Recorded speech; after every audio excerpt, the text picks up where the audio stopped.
"Take it and go," Thomas Calder said, setting 5 gold coins on the porch rail between them.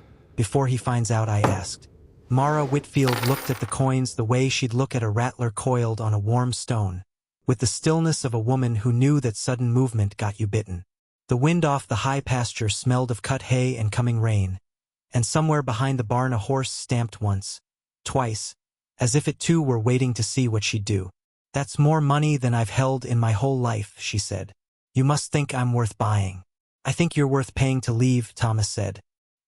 His voice had the flatness of a man who had rehearsed the words on the ride out from town and found them harder to say than he'd planned.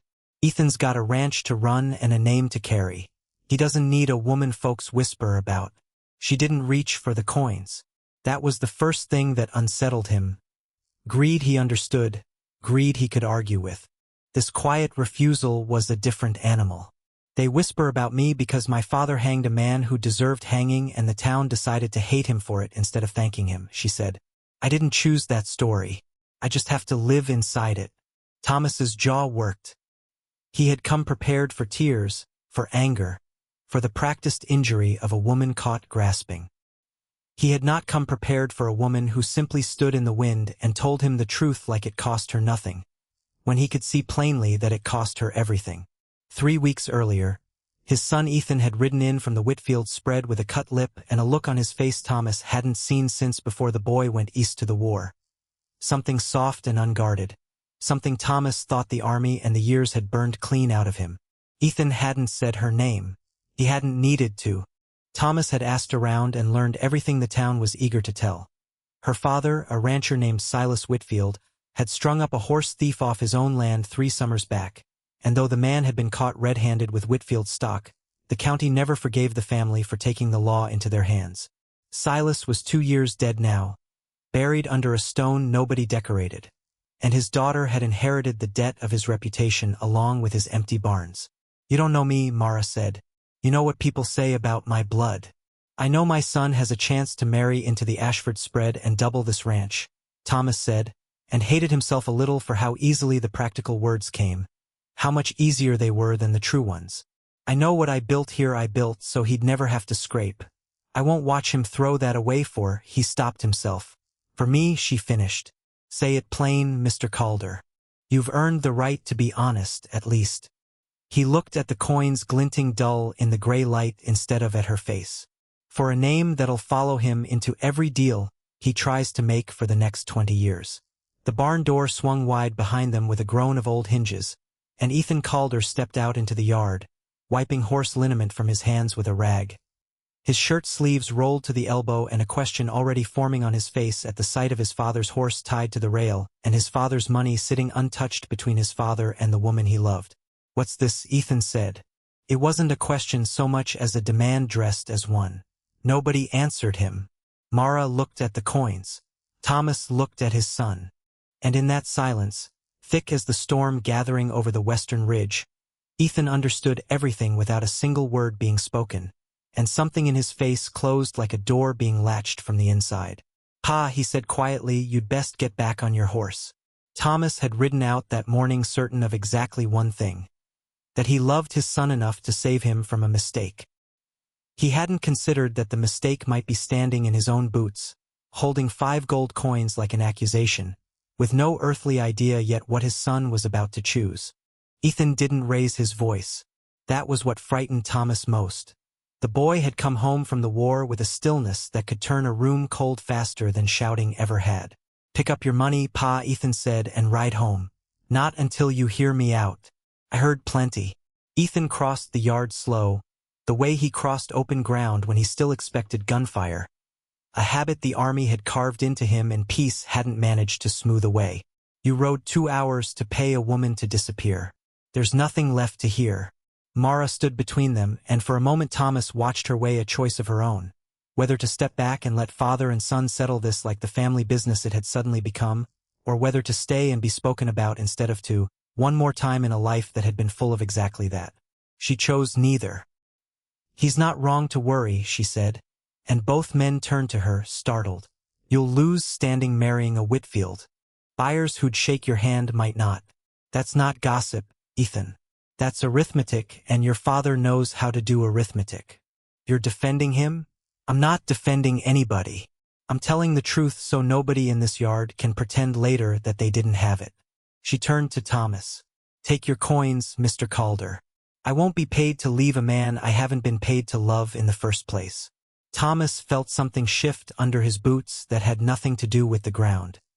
He had built his whole argument on the assumption that she wanted the money, that a woman with empty barns and a dead father's debts would take gold when it was offered, the way anyone sensible would. Her refusal didn't fit anywhere in the plan he'd carried out here. Then what do you want, he said, rougher than he meant to. I want to be judged for what I've done, not for what my father did, Mara said. That's all I've ever wanted, since he was cut down from that beam by men too cowardly to look me in the eye while they blamed him for their own stolen cattle. The wind picked up, rattling the tin roof of the smokehouse, carrying the first cold needle of the rain that had been threatening all morning. Ethan stepped past his father to the rail and closed his hand over the 5 coins, not pocketing them, just holding them, weighing them the way his father had weighed his son's future from 2 hours away in a kitchen that suddenly felt very far off. You remember when I came back from the war, Ethan said to his father, not looking up from his fist. You remember what I was like the first winter. Couldn't sleep, couldn't sit with my back to a door. You never once asked me to leave the ranch because folks in town were afraid of what I might do in my sleep. That's different. It's the same fear wearing different clothes, Ethan said. You're afraid of what people will say. I lived 2 years afraid of what I might become. She's the only person who never once flinched from either kind of fear in me. Thomas opened his mouth and found, for the first time in longer than he could remember, that he had no ready answer. He had spent 30 years being the man with the answer, for droughts, for debts, for a wife buried too young and a son sent off to a war that gave him back changed. He did not have an answer for a boy who had found, in a woman the town had decided to despise, the only stillness he'd known since coming home. I'm not asking your blessing, Ethan said, setting the coins back on the rail, each one placed deliberately, like a man returning something borrowed and refusing the interest. I'm telling you where I stand. And I'd rather you rode home knowing it than pretend on the way back that you talked sense into me. Thomas looked at his son's face. Leaner than it used to be, marked by things Thomas hadn't been there to see. And then at Mara, who hadn't moved, who hadn't once looked away from either of them, who carried her dead father's shame like a coat she refused to take off because taking it off would mean admitting she was ashamed of him too. There's riders been asking after the Whitfield land, Thomas said finally, low, almost to himself. Cattle buyers from Cheyenne. Men who don't care whose name's on the deed so long as the grass is good and the water's steady. He mounted his horse without another word, gathered the reins, and paused only long enough to say, You'd better both be ready for what's coming, because it isn't going to wait on the two of you working this out. He rode off into the gathering storm, and neither Ethan nor Mara understood yet how much truth had ridden away with him, nor how soon the riders he'd mentioned would arrive to prove it. The riders came 2 days later, at the hour when the light goes copper and long shadows make every fence post look like a man standing watch. Mara heard them before she saw them, for horses moving at a trot, not a gallop, which was somehow worse. Men in a hurry announced themselves. Men taking their time wanted you to feel them coming. Get inside, Ethan said, already reaching for the rifle hung over the door. This is my land, Mara said. I'll stand on my own porch. The lead rider was a broad man named Dutch Hollis, foreman for a cattle syndicate out of Cheyenne, and behind him rode 3 men Mara didn't recognize, their saddlebags heavy, their eyes moving over the Whitfield spread the way a man's eyes move over a thing he's already decided belongs to him. Afternoon, Hollis said, not dismounting. We come to talk water rights. Whitfield Creek runs through here before it hits the syndicate range. We're prepared to offer fair money for the easement. My father never sold that water to anybody, Mara said, and neither will I. Hollis smiled the way men smile when a woman's answer doesn't matter to them. See, that's a shame, because we already got a judge in the county seat who's sympathetic to the argument that a woman living alone can't hold clear title to contested land. Your daddy's little rope trick left a lot of paperwork tangled up in court. Be a mercy if you sold quiet instead of losing it loud. Ethan stepped out from the shadow of the doorway, rifle low but visible. The lady said no. Hollis's gaze slid to him, measuring, the way men measured each other before deciding whether a fight was worth having. Calder boy. Didn't figure you for a man who'd throw in with a hanged rustler's daughter over his own father's ranch. I didn't throw in with anybody, Ethan said. I chose where I stand. There's a difference, and you'll learn it if you ride onto this land again without an invitation. For a moment nobody moved. The creek murmured somewhere behind the house, indifferent to all of it. Then Hollis touched his hat brim, an insult dressed as courtesy, and turned his horse. We'll be back with the judge's paper instead of an offer next time. Might not be so polite. They rode off in the copper light, and Mara let out a breath she hadn't known she was holding. They'll come back, she said. I know. With law on their side or close enough to it that it won't matter. I know that too. Ethan lowered the rifle, and for the first time since he'd stepped out onto her porch 2 days ago, she saw the calculation working behind his eyes. Not fear exactly, but the particular alertness of a man deciding what he was willing to lose. There's one thing that could stop them cold. Pa's got clear water rights higher up the creek, granted before your father even filed his claim. If he testified those rights ran through a shared understanding with your father, a verbal agreement neighbor to neighbor, it'd tangle their case for months. Maybe kill it outright. Your father just tried to pay me to disappear. My father, Ethan said, also once rode 3 days through a blizzard to pull a stranger's wagon out of a ravine because leaving a man to freeze wasn't a thing he could live with. He's stubborn and he's proud and he's wrong about you. That doesn't mean he's a man who'd let a woman lose her land to men like Hollis if he understood what was really happening here. You'd ask him for help. After what happened on the porch. I'd ask him for the truth, Ethan said. Whether he gives it is his choice to make, same as I made mine. That night, lightning walked the ridge in long white strides, and Mara lay awake listening to thunder roll down off the mountains like something enormous shifting in its sleep. She thought of her father swinging from that beam, of the town's averted eyes, of 5 gold coins sitting untouched on a porch rail. She thought, too, of the stillness in Ethan's face when he'd told his own father where he stood. Not defiance exactly, but a kind of clean certainty she envied more than she could say. By morning the storm had passed, leaving the yard rain-dark and gleaming, and a single rider was coming up the long track from the Calder ranch at a pace that told her, before she could make out his face, that Thomas Calder had made his own choice in the night, though whether it was a choice that would save them or bury them deeper, she couldn't yet tell. Thomas Calder dismounted stiffly, older looking than he had 2 days before, and for a long moment he simply stood in the yard with his hat in his hands like a man at a funeral trying to remember what to say. Heard Hollis rode out here, he said finally. Word travels fast, Ethan said. Word travels fast when a syndicate's been sniffing around half the county trying to buy up water before anybody else understands what they're worth. Thomas looked at Mara, and this time there was none of the porch rail flatness in his voice. Your father and I had an understanding about that creek. Never wrote it down, neighbors didn't, back then, not with each other. He let my herd water at the lower bend every dry summer, and I let his fence line run through my north pasture rather than argue over 100 yards of scrub nobody wanted. Simple as that. Why are you telling me this now, Mara said, when 2 days ago you were paying me to vanish? Thomas turned his hat over once in his hands, a nervous habit she hadn't seen in him before. Because I rode home from here and sat at my table and realized I'd spent 30 years teaching my son that a man's word and a man's land are the only 2 things worth defending with his life. And then I turned around and tried to buy off the one thing he'd chosen to defend without me having to lift a finger for it. He looked older still, saying it. That's not the lesson I meant to teach him, but it's the one I taught. Mara felt something in her chest loosen that she hadn't realized was clenched tight since her father's funeral, when half the town had stood at the edge of the cemetery and not one of them had come close enough to offer a hand. There's a scar on my father's Bible, she said, surprising herself with the sudden need to tell him. Water-stained, from the flood the year before he died. He used to say scars like that meant the book had lived, been carried through weather, not just kept safe on a shelf. She looked at Thomas. I think about that a lot now, whether it's better to be kept safe or to be carried through weather. Your father sounded like he was a decent man underneath what the town decided about him. He was a hard man who did one hard thing and never got to explain the rest of his life around it. Her voice caught, just slightly, and she let it, because pretending otherwise in front of these two men suddenly felt like more effort than the truth was worth. I used to think I'd spend my whole life being nobody but his daughter, the hanged man's girl.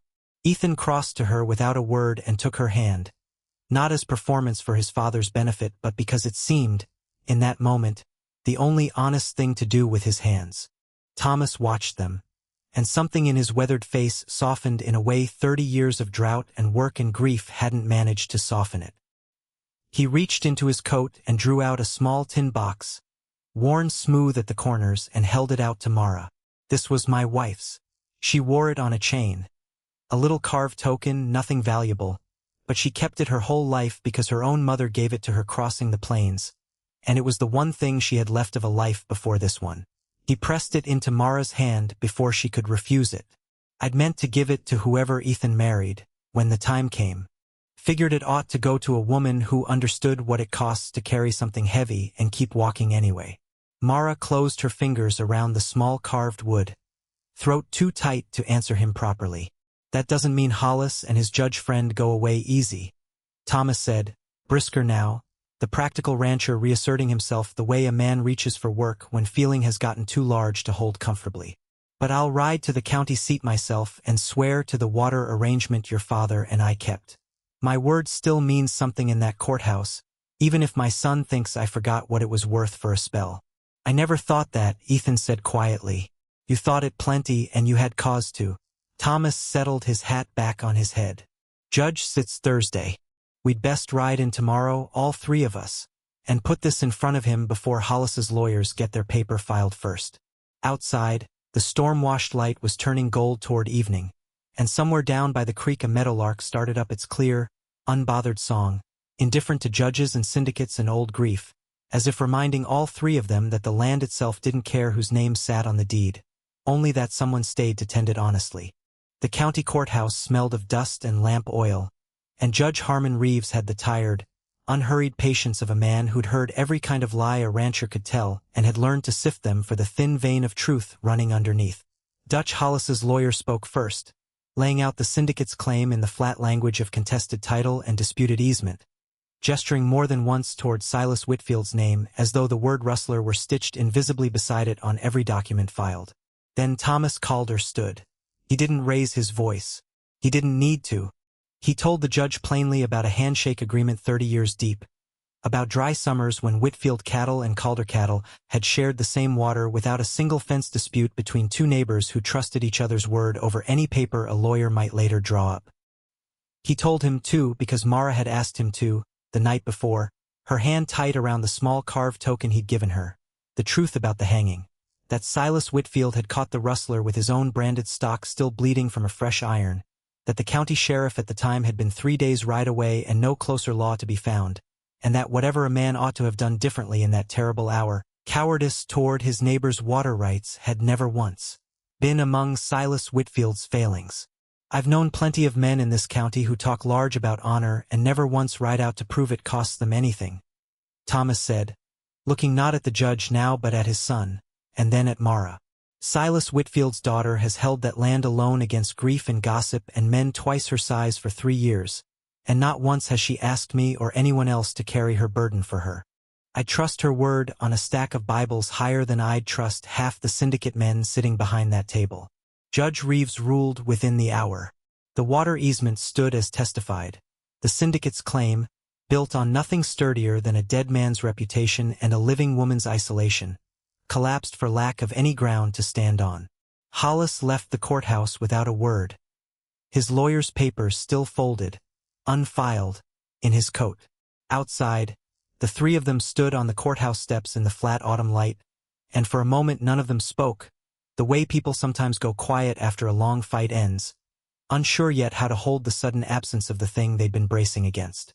I owe you an apology, Thomas said to Mara. Not the kind a man mumbles to get it over with. A real one. I looked at you and saw a name I was afraid of, instead of a woman who's shown more backbone than most men I've done business with in 30 years. You rode into that courtroom and told the truth when it would have been easier not to, Mara said. I'll take that over an apology any day, Mr. Calder. Call me Thomas, he said, and something in his voice, gruff as it was, carried the closest thing to warmth she'd heard from him yet. Ethan took her hand on the courthouse steps, in front of the whole slow trickle of townsfolk filing out to their wagons, in front of anyone who cared to whisper about it. And for the first time since she'd buried her father under a stone nobody decorated, Mara found she didn't flinch at being seen. They were married the following spring, in the yard of the Whitfield Ranch, under a sky scrubbed clean by a week of good rain. Thomas Calder gave away no bride. Mara insisted on walking herself across the grass, saying she'd carried her own name far enough alone to finish the last few yards on her own 2 feet. But he stood at the front all the same, and when the preacher asked if anyone objected to the union, old Thomas answered loud enough for the whole gathered county to hear, "Only objection I've got is that it didn't happen sooner." The little carved token his late wife had carried across the plains hung from a new chain around Mara's neck that day, water-stained and worn smooth, a small heavy thing carried through weather and kept anyway. Years later, when their own children asked about the scar on old Silas Whitfield's leather-bound Bible, still kept on the parlor shelf, Mara would tell them it wasn't a flaw at all. It was proof the book had lived, been carried through storms instead of left safe and empty on a shelf, same as any life worth living. And travelers passing the Calder-Whitfield range in later years would sometimes ask about the old stone marker where the two properties joined, where a shared spring still ran clear and cold under a plank bridge built by 4 hands instead of 2, and the old-timers who remembered would just point toward the ranch house on the hill, where 2 names had long since become one, and say only that it was a story about water and about mercy, and about a father who learned, in time, that the truth was worth more than any 5 gold coins he'd ever offered to keep it quiet.